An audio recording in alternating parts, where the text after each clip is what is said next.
Welcome to WitchLit, a place to talk about the craft of writing and writing the craft. I'm your host, Victoria Rashke, author, publisher, witch, and nosy Scorpio.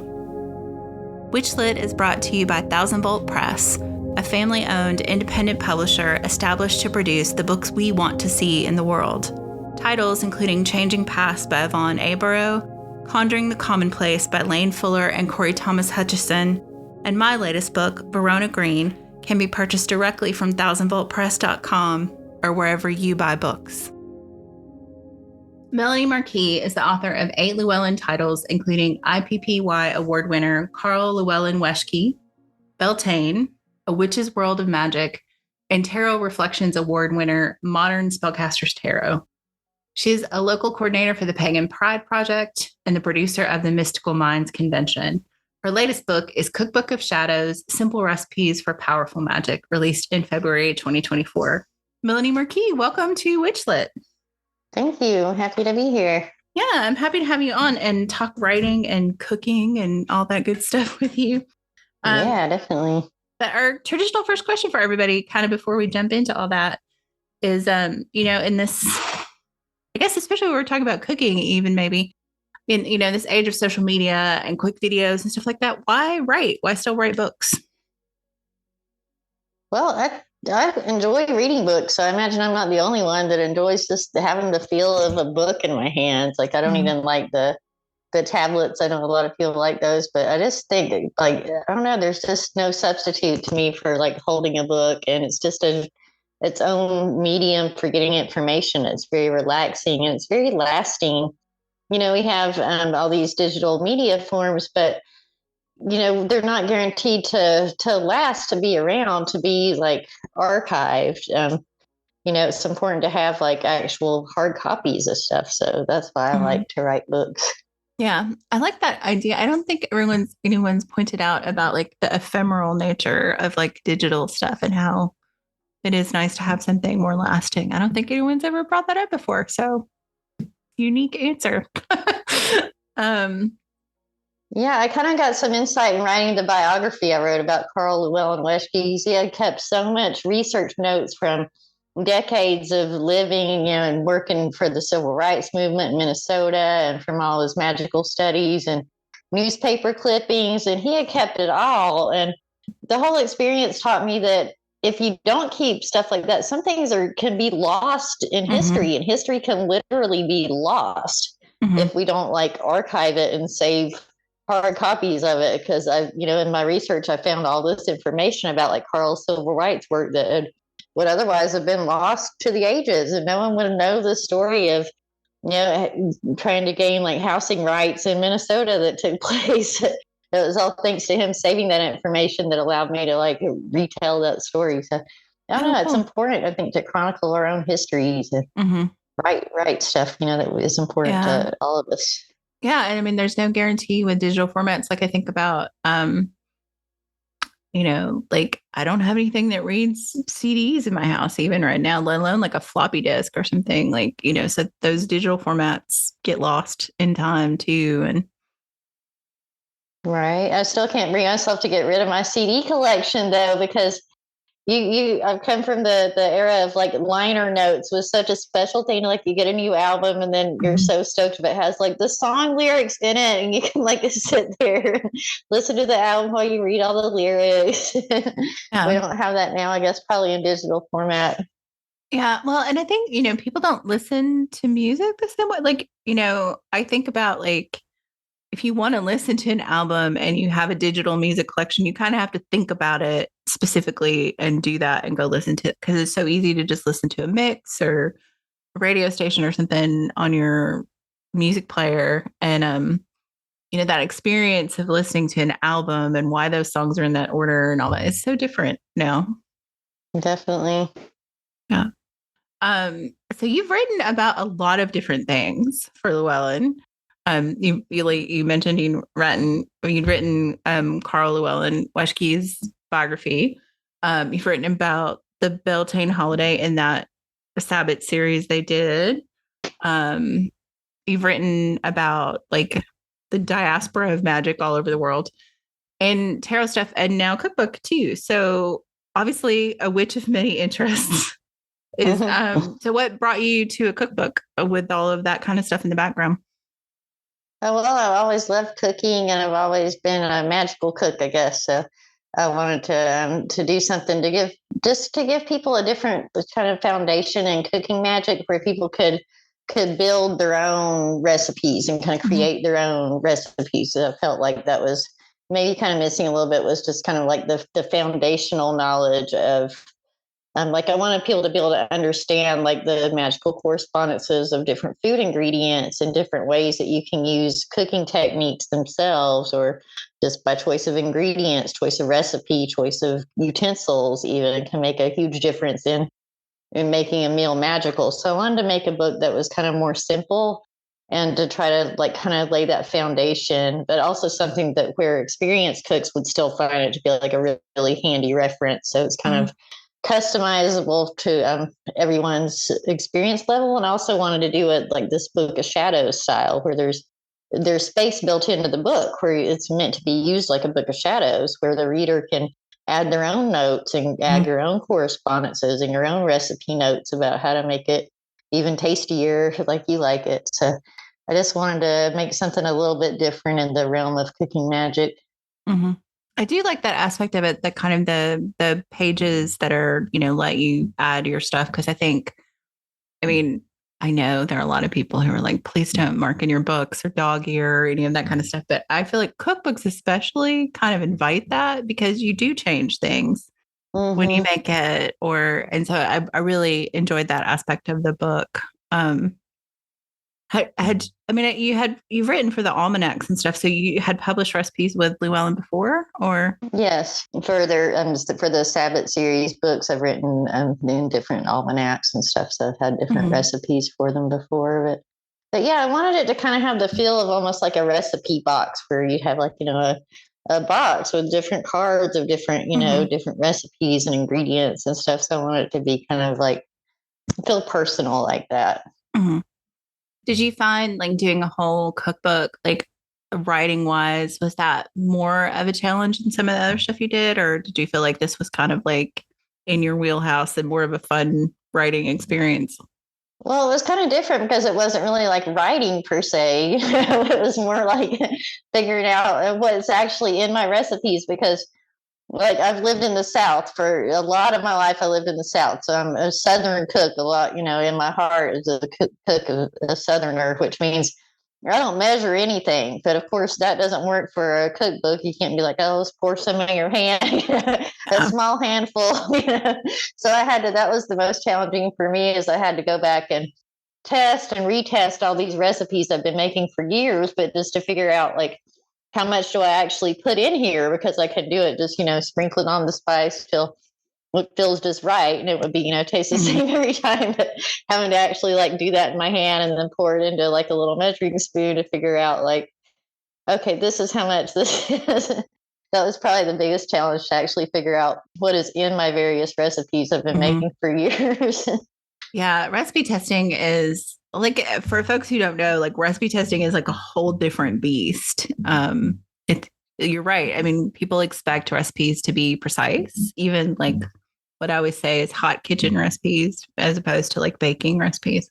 I mean, baking recipes are chemistry. That's like a whole different thing. But right. Like hot kitchen stuff is more, you do kind of measure things with your heart, right? But it doesn't work that way in a cookbook.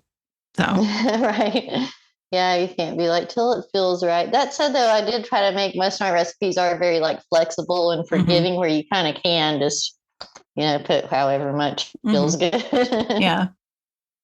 Well, and I think one of the things I like about it, for folks who haven't seen the book, it's kind of broken down into like an introduction where you talk about the magic of the kitchen and all of that, and then a recipe section, and then the correspondences kind of at the end, like a section on ingredients and what they mean at the end, I guess.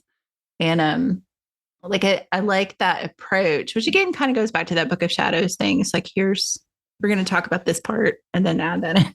So research wise, how did that last part go? Because that seems like where it would be the part where you really have to kind of buckle down and look at like your own experience plus what's already out there So how did that research go for that? Yeah, definitely. I tried to, old herbals, like the oldest ones that are out there. And then I used like Scott Cunningham is one of my favorite herbalists. So I used his correspondences and my own and kind of cross-referenced those with the older guides. There's so much disagreement about many of these plants and things. You kind of a lot is going to be like your own personal intuition and stuff. But it's important to see like where things come from and the different traditions and different correspondences for these plants and herbs, and to know like the reasoning behind it. So I think like if you know the reasoning for something symbolizing something, then it's going to be like more valid. Or if you can come up with your own symbolism and reason it out and it makes sense, then that's gonna work for you, because nothing is just one thing. Yeah. I mean, I found that in my own research that, you go and you look at like Agrippa will say this plant belongs to this planet, and then three other grimoire writers will say, no, it's the sun, not Mercury. Yeah, I like to say like every radish is a platypus because like if you look at the radish plant, like the radish, like it grows underground, like the part of the radish that you eat grows underground. So that would make it be like, earth. But it's also red and it has like a fiery taste. So that's kind of like fire. But then it's like cool and white and watery inside, which is like water. And then like the leaves are like kind of like lacy and airy. So it has like all these elements could be, justified as being, for the radish plant, and kind of everything is kind of like that. So you kind of have to go with, what seems the most prominent and, kind of highlight those aspects. Yeah. Well, and I think that's one of the nice things about the book is you leave folks room to go, yeah, this is what I think this is. And I think that to me, like cooking, like, kitchen witchery or, cooking magic is kind of like all magic. Like it's this recipe or this ritual written out or the spell written out. It's kind of a roadmap, but not a forced march through it. Yeah, definitely. So obviously research for this book, but I'm really curious, like, how you came to write the biography for Carl Llewellyn Weschke and like the research for that. Like I know it's not your current book, but I really wanted to ask you about it. That was honestly, it was just like an experience of a lifetime that I got to do that. Carl and I actually never met in person, but we somehow developed a friendship over the years, just talking through email. But years ago, before I had gotten a book published, I had tried to interview different people in the community, and I contacted Llewellyn trying to get a quote from him, and they're like, "Oh no, he doesn't do that." Then, I kept researching, and I tracked down. I found somewhere where Carl himself had given his own email address and something to say, "Hey, contact me." So I'm like, "Well, I'm going to contact him." And sure enough, he answered me back very, very thoughtfully and answered my question for the article I was writing for Witchbox at the time, I think it was. And just since somehow it developed, and we just, we talk about all kinds of personal things. He was kind of like a grandpa, a mentor, and just friend. we shared lots of stuff. Oh, nice. Definitely. But so he was just like my friend, and a mutual friend of ours had actually asked Carl while he was still alive, asked him if he could write his biography. And Carl himself was like, well, I don't think anybody would buy it. He's like, I don't even know if I would invest in a biography about myself. And he's like, besides, I'm not dead yet. So I would wait till, I got to be, wait till I'm dead. Then, you can write a biography about me if you want or whatever. So when he passed away, that original friend that had wanted to do the book asked me if I would be interested in helping with that. So I said yes, but then as the project progressed, they ended up not being a good fit for the project. So I ended up just taking the rest of it on myself. So, but it was so amazing. I could not Carl Llewellyn Weschke. He was the owner of Llewellyn Worldwide. For those who don't know, but so I got to travel to Llewellyn to go through his personal files, which was basically box after box of extremely well organized from his copious amounts of civil rights work. He worked with the NAACP and ACLU in Minnesota. He was a leader in these organizations. during the civil rights era. So that was a whole other story I wasn't even expecting to find. He also had notes about a haunted house he had lived in, and all these different magical clubs and organizations that he made and set up, and covens with Lady Sheba, all these different luminaries of the day. He had like personal correspondences with him and Israel Regardi, and just all these Raymond Buckland, and I got to look through all this stuff, so it was amazing. Like I literally had like magical history in my hands for like several days. I just spent from morning until they closed at night, just going after page Xeroxing as much as I could, because there was so much of it I couldn't even take notes. It was just I took all my time to just be able to just copy this stuff that was like that I needed to get. But he did such an amazing job with that company, like in writing a story, like what he did, like for Llewellyn, like it was just basically a small mail order company. It just sold like some astrological pamphlets.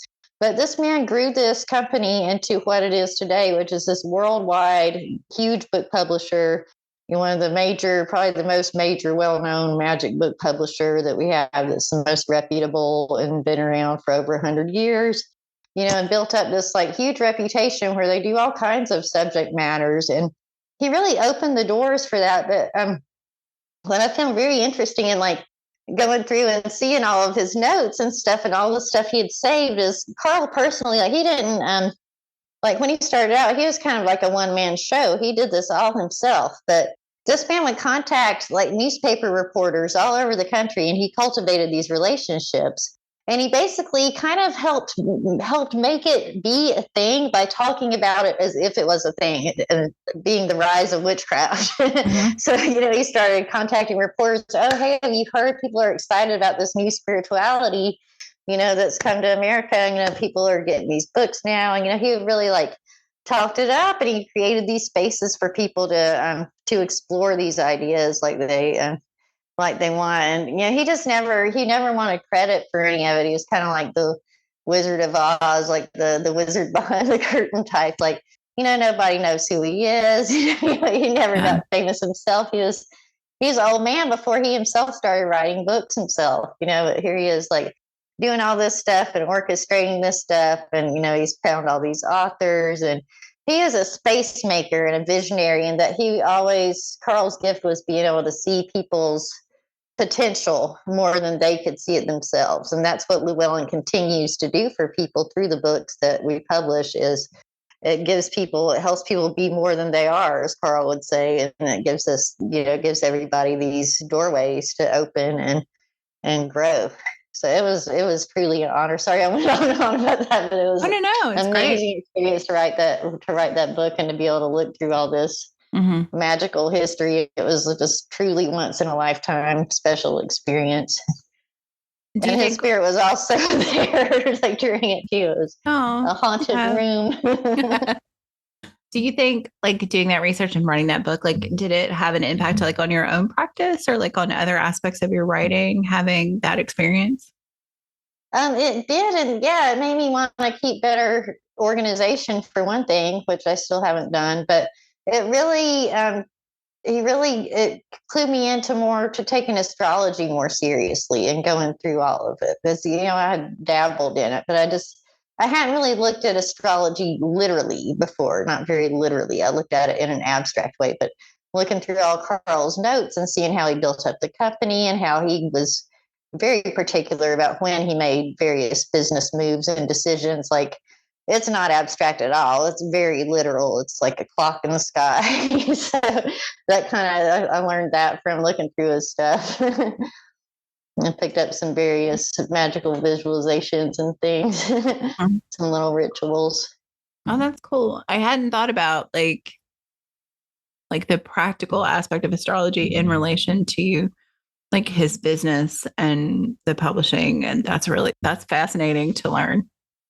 Yeah. One thing I would like to share that I did learn, that I think everybody can do different versions of this, but this is something I learned from writing the book, from just reading through his own notes. And he'd mentioned it to me in an email before, but I didn't realize like how exacting he was about it. But so every day he would do this visualizations where he imagined like himself, and he connected with the spirit of an eagle. So if you'd like think about an eagle and think about that eagle spirit, and this being the spirit of Llewellyn and the company, and he would like stretch that out and think about this feeling of love and growth encompassing every author, every employee, every distributor, every bookstore, all their sales force, all their, people that buy these books and sell them to, the market, like all the readers, like he would like visualize this like expanding love and developing all these, bigger, to bring everybody into that. And I think that really honestly like propelled the company forward. And I think we can all do versions of that in our own life where we just think about what do we care about and what do you bring to the world, and then just push that feeling out and think about that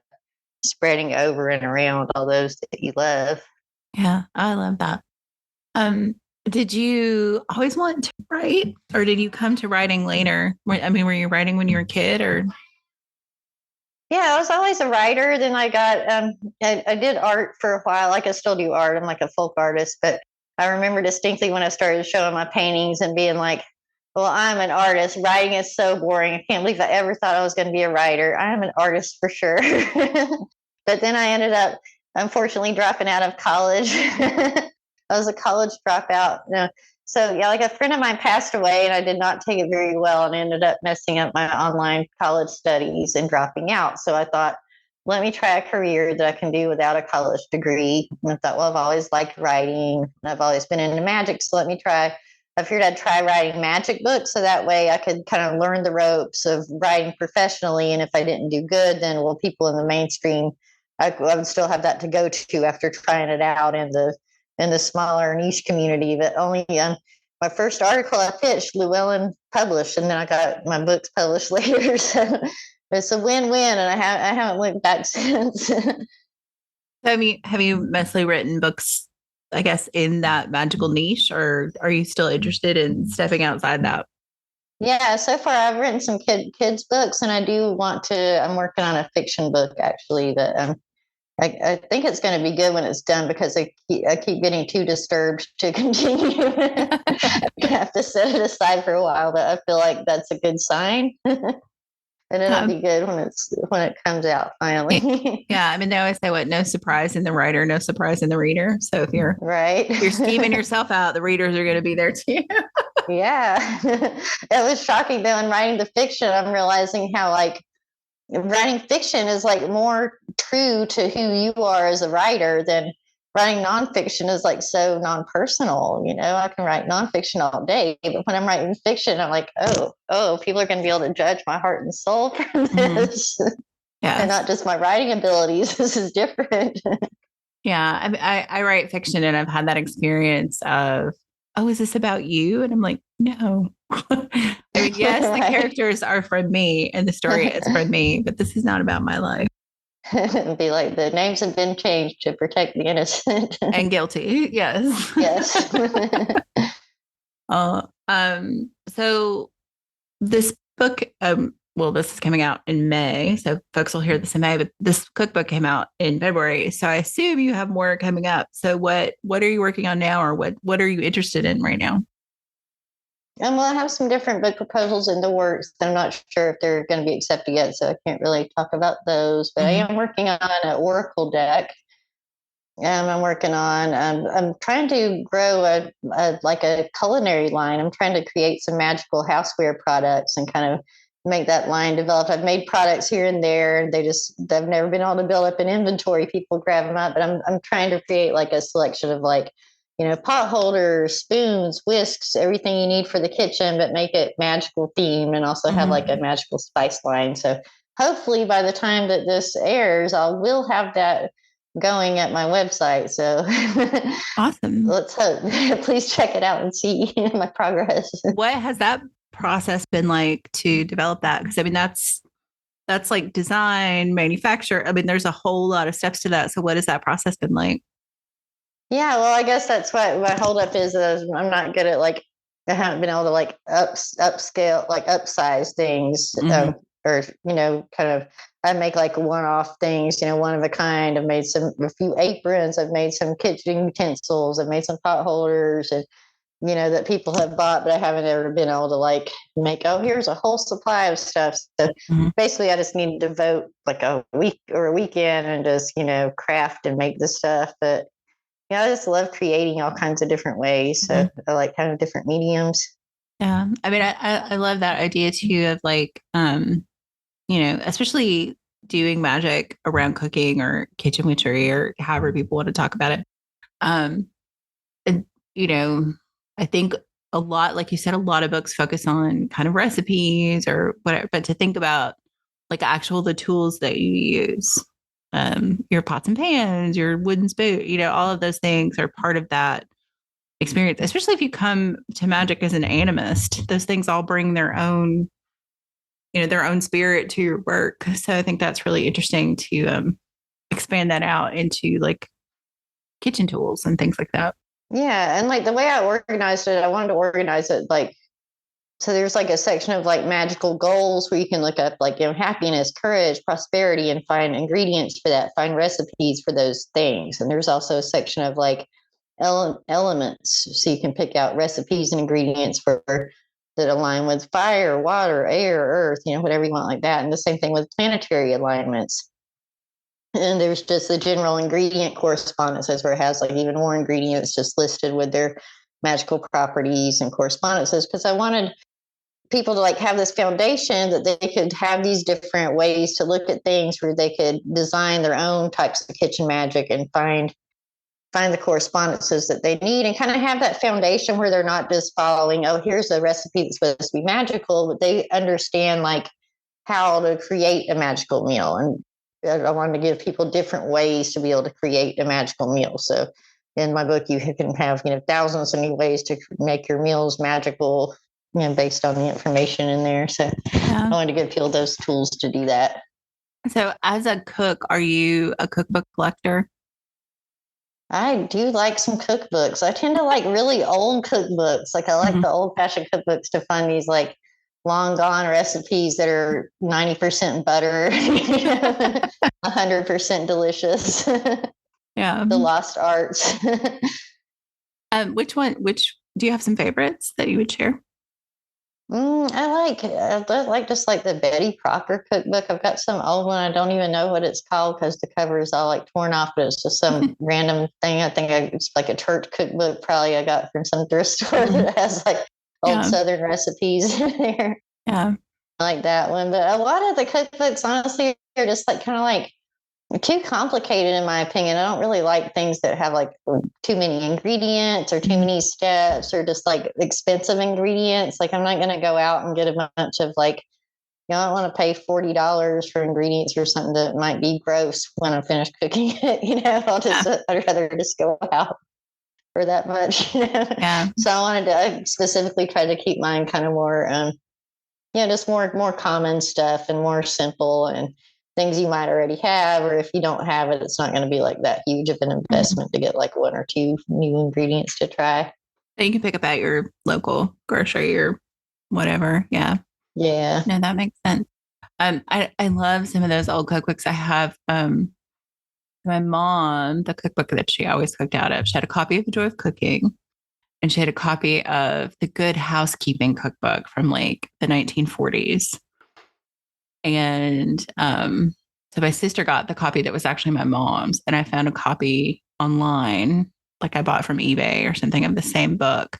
But side by side, my mom's copy was almost a half an inch thicker than the one I bought online, because it was like a library edition. So it was like wrapped in plastic and, the whole thing. Oh, wow. But mom's cover had broken. It was held together with duct tape, and it had so many recipes shoved in it and stuff stuck to pages from cooking that it was like a half inch thicker than it was originally. And I was like, to me, that's just like the mark of a good cookbook, right? That you've got dirty pages and your notes and stuff shoved in. And yeah.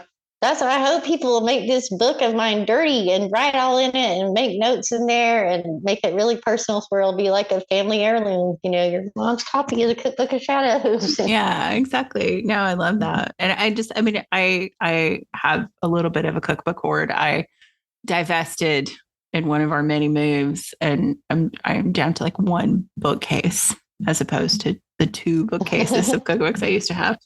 But yeah, like I'm just fascinated by like like you said, like the church cookbooks and like these community cookbooks and like how people really cook at home.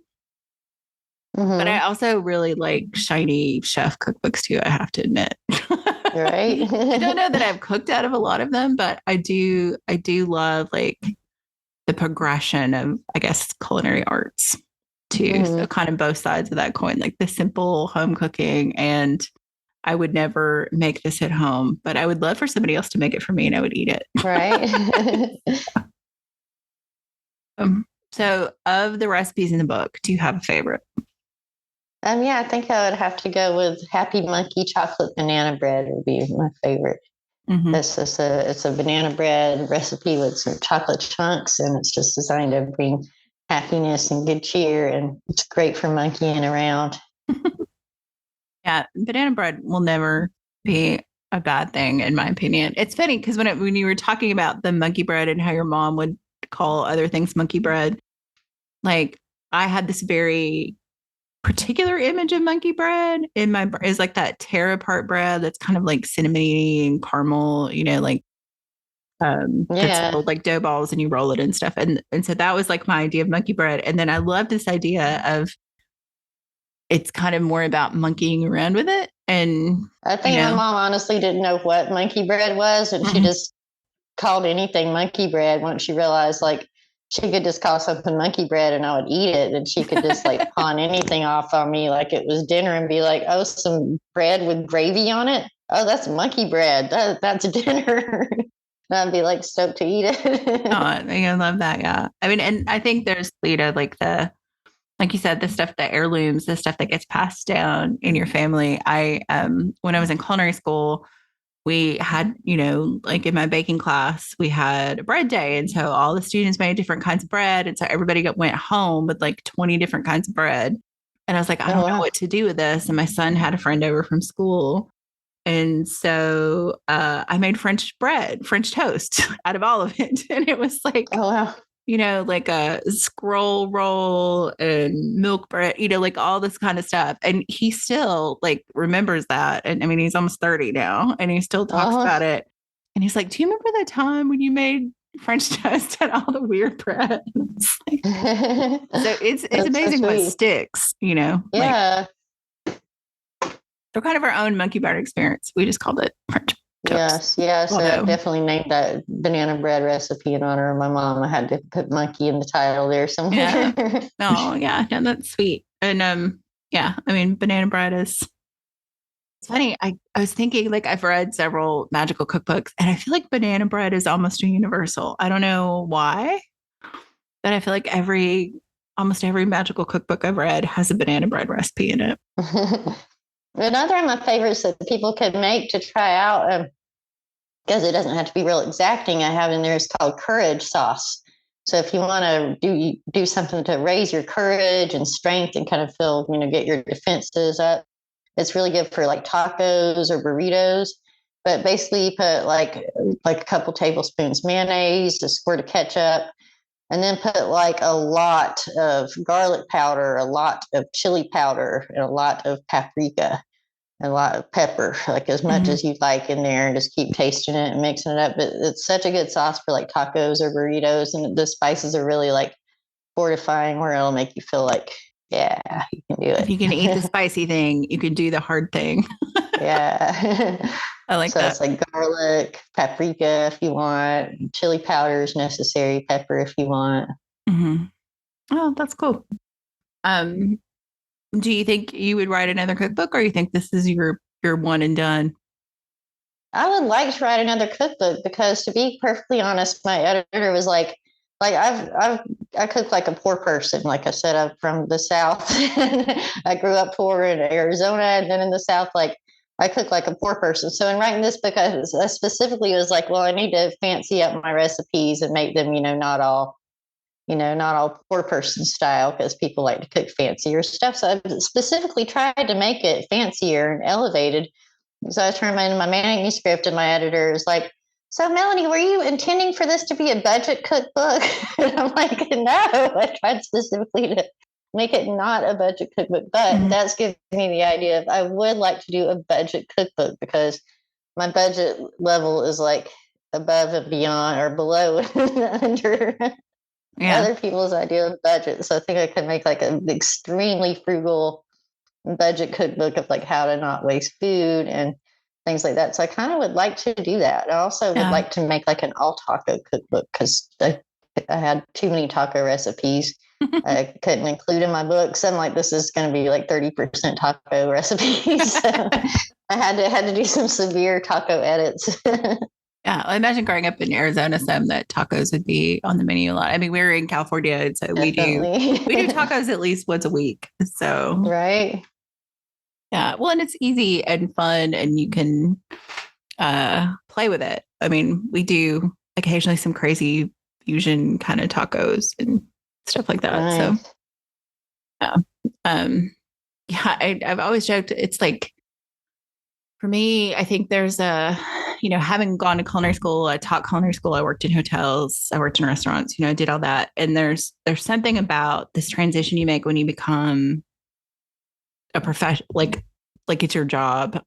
Even if it's not like what people would consider like professional chef or whatever, but when you're cooking for a living and you're cooking for other people, you start to have this expectation, like this weird thing happens at home where you're like, you can't just make a meal. Like it has to have a sauce and it has to have, you start to think in those terms. And so it's been interesting since I left the industry, which has been a while now. I think 2011 when I left teaching culinary school. And so I've really had to like relearn how to be a home cook in a weird way, which sounds really funny, I think. And then during the pandemic, I lost all will to cook. Like I just didn't want to cook. I didn't want to think about it. I didn't want to meal plan. I didn't want to buy groceries. I just wanted food to magically appear in the kitchen. And now I'm kind of back to that, oh no, I enjoy this kind of thing. It's just interesting. Like I think we all take these, I guess, adventures with the things that we do. Did you find like writing a cookbook kind of, was that weird? Like, did it impact like your daily cooking or like that experience of just cooking at home and kind of all that? Well, I had to cook a lot to test all those recipes. So in that way, yes, but it was kind of like, I don't know, it's kind of like an expression of my own like healing journey with food. Because in the past I've had problems with like kind of like disordered eating behaviors in different ways, like depriving myself of food and also like some binge eating and things like that. Like that's been a while now. But like part of my journey and getting better from that was learning to feel good about nourishing myself with the food I was eating. And part of that was making it a magical process to prepare the food more mindfully and to eat that food more mindfully. So I don't really talk about that in my book at all. I don't think I might not even mention it. I'm not sure, but it's kind of like an underlying of the book. Yeah, that kind of like, I wanted to give people kind of like a different perspective on food to kind of take, because lots of us can have very complicated relationships with food, whether it's like overeating or undereating or just like having food insecurity or growing up with food insecurity or having allergies that might make food kind of scary or stress inducing sometimes. Like there's lots of different things that can kind of mess up our relationships with food. So I feel like cooking more mindfully and magically and looking at the magical energies of our foods that we eat, like it kind of helps us to like see it in a whole different perspective that can kind of take that stress away. And then also helps you remember that like we are also connected to this earth and we're also part of this nature. So it can kind of help you feel like reconnected with the earth and feel good about, you're part of the cycle of nourishment and you deserve to be nourished. I think when you finish your budget cookbook, that's your next book. Yes. I mean, I do think that, especially in our culture in the US, and I'm going to speak to that mostly because I can't really speak to anything else, but we do have, and I think especially people who are, raised as women have this very complicated relationship with food because we're taught to have a complicated relationship with our bodies. And food is part of that. And that's such a good point about like it isn't just calories. Like there's a whole lot of stuff that comes with that, like where the food, And the pandemic too, I think triggered a lot in a lot of people. Like, because there was a lot of like scarcity, like you go to the store and there's like nothing there on the shelf. So like that really messed with me bad, honestly, because I had gotten to a point where I was like, I felt like I was doing pretty good, and I was like over all the eating disorder. I was eating food every day and feeling like a champion about that. And then suddenly there's like not enough food, which instantly like plunges me into this mode of like, okay, I can only eat when I'm painfully hungry because I need to, ration everything for everybody else. Yeah. I couldn't justify eating. And, I think probably I'm not the only one that the pandemic brought up a lot of weird feelings about food in different ways, whether it was just like being depressed and eating copious amounts of food or, not eating because you're stressed out, or, trying to suddenly feel like you've got to grow your own food and your food supply is in danger. Yeah. There's lots of stuff like that. So like writing this book was kind of coming out of all that, and just kind of an expression of like this healing journey with food that we can have, and this like better way to look at food where we can look at it magically and feel good about it, and make, even if it's humble ingredients, try to make those taste good. So yeah. I wanted to bring that. No, I think that's important. It was funny when you were saying about going into grocery stores during the pandemic and not being anything there. I remember seeing this picture, and as a Southerner, I will cop to being completely appalled. But I think it was like a Whole Foods in New York City, and they had the open bulk things of beans and nuts and rice and all that stuff, and everything was empty except the black-eyed peas were full. They had cleaned out the entire bulk area, but no one would eat the black-eyed peas. And I was like, do people not know what to do with black-eyed peas in New York? So weird. It was very weird. I was like, I'll take them, Right. Yeah, because I do remember at the beginning of the pandemic, we had a little co-op where we lived in East Tennessee, and they also had bulk bins. And I went and I bought like a pound of every kind of dried bean they had. That was like my pandemic panic buy was dried beans. I feel so much better like if I have some dried beans and some rice and some flour in the house. So I'm like, I can eat and not starve. It might not be tasty, but I can make something. Yeah. I mean, that's kind of where we are too. And I mean, West Coast life, you got fires, you got floods, you got earthquakes. So like I always like to have something in the pantry. Right. Just in case, because you never know. So yeah. I tried to make a lot of the recipes in my book like kind of like simple things too, so that people could kind of like have these foundations of things, so they kind of can know how to like make more sauces and create soups and things like that. So I wanted to give people kind of those skills to create their stuff out of pantry ingredients. Yeah. I mean, I think that ability, like, to look at what you have and make a meal out of it without a recipe or without, it is something you kind of learn at, as a child cooking with your adult, right? It's that, like, that's just something you kind of get passed along without, there's never like an instruction about it, right? It's like my mom never set me down and said, if you've got flour and butter and whatever, you can make biscuits and gravy. She never said those things to me, but I watched it happen as a kid. Right. It's like, oh, I don't know what we're going to have for dinner. Open the pantry. And then 15 minutes later, we have, dinners on the stove, and this is what we're having without cracking a cookbook or, it's an interesting skill that I do think is maybe not getting passed along as much now. Like, I don't know. I feel like people are cooking more now than they were like even 10 years ago. If social media has anything. I feel like it's kind of a little bit of both. I feel like those who cook have gotten way fancier and way more elevated, where you have like 7-year-olds making just, master chef quality things. But then I think in that, I think you have a lot of more like young people that are growing up now and feeling like, oh, well, I can't cook. I can't make these super fancy creations. So that's just not something I do. I think there's like a kind of like more people that identify as like, I don't cook, because they're seeing cooking as like you're supposed to be 3 and make this fondue or whatever. Yeah. And it's like sometimes it's okay to just bless the pizza rolls. I mean, yeah. It doesn't have to be fancy to taste good. Like common, simple ingredients can be delicious. Yeah. Well, and I think there is something, growing up in the South that, you do kind of like the food is very simple. It's really good. And I mean, I think Southern food has been elevated in restaurants and things like that. But like simple home cooked food is, it's just kind of how people do it. It's like I think whatever it you grow in honors the the garden. ingredients. Yeah, it honors the ingredients and that magical essence of the ingredient by keeping it simple. You're using that food's natural power, just kind of highlighting that and bringing it out. And you don't have to mask that. You can just let that be the star of the dish. Yeah, one of my chefs in culinary school, when we were talking about like different styles of cooking, he was like, French cuisine showcases the genius of the chef, and Italian cuisine showcases the genius of nature.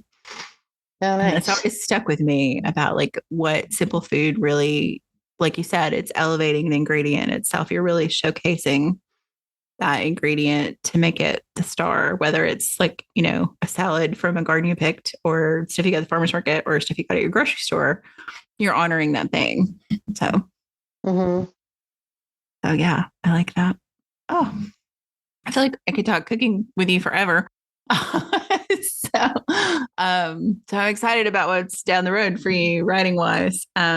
So before we get to our game of chance question at the end, I did want you to give you an opportunity to kind of tell people where they can find out more about your work or find you online or on social media. And like I said, this will come out toward the end of May. So if you have events or something this summer that you want to share with folks. Oh, yeah, definitely. So the book is called Cookbook of Shadows. My name is Melanie Marquis. You can find me online at melaniemarquis.com. It's MELANIEMARQUIS, melaniemarquis.com, or you can find me on Facebook at Melanie Marquis Author. I also do a fun YouTube channel and TikTok channel called Stuffed Animal Magic Shop, magic with a K at the end, where my teddy bear for Blango does tarot readings and teaches magic from the magic shop and different fun things like that. We did a Thanksgiving parade we do every year. So you might check that out for some fun. But on my website, you can find my email address. I'm always open for people to reach out to, ask questions, or whatever. If you just want to talk about magic or tarot or cooking, I'm always open for that.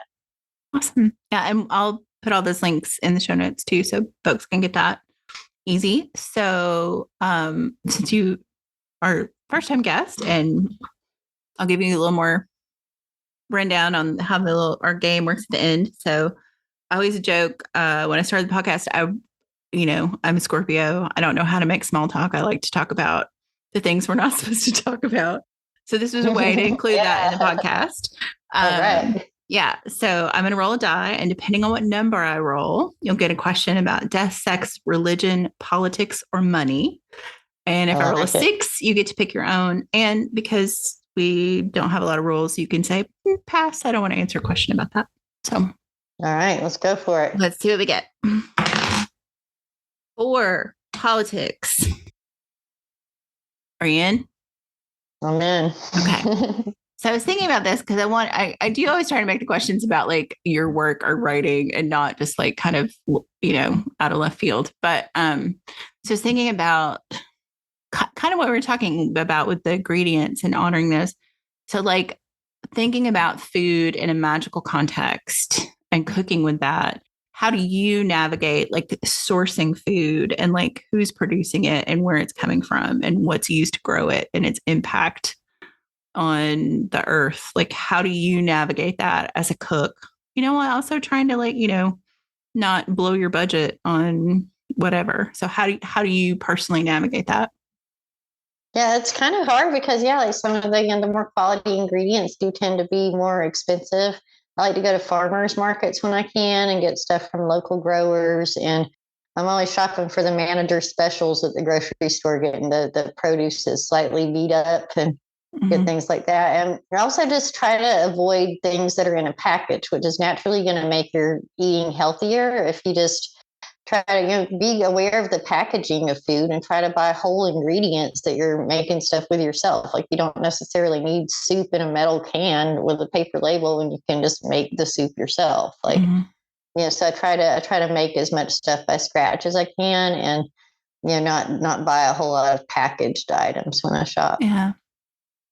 I think that, that to me, that's something that we also try to do is really there's some stuff like I could make crackers from scratch, but I don't always have time to do it. So there are things that we buy pre-made, but we make a lot of stuff from scratch for that reason. Like you said, it's often less expensive than buying manufactured stuff.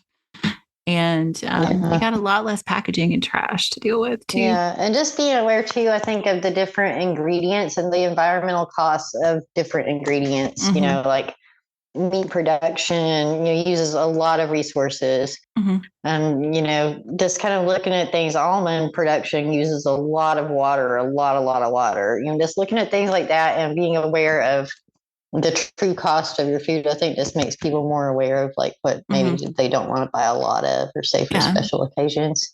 Yeah. And I think about that, if you are thinking about things in terms of the magic of the food you're producing, to me, that energy, you're right, especially around meat and stuff like that. We know the industrial meat production is pretty unkind to animals. So if you're going to eat meat, how do you navigate that magically? Do you want to bring that energy of the CAFO into your magic and your body? I think it's complicated. It's a complicated. Yeah, it needs to be acknowledged. I feel I eat meat. I used to not eat meat ever. I was a vegetarian for years and years and years. But then in trying to recover from my disordered eating behaviors, I started eating some chicken because honestly, I needed to get my protein up. I was in very bad health from deteriorating my body to the extent that I had. And so now I will occasionally eat chicken now.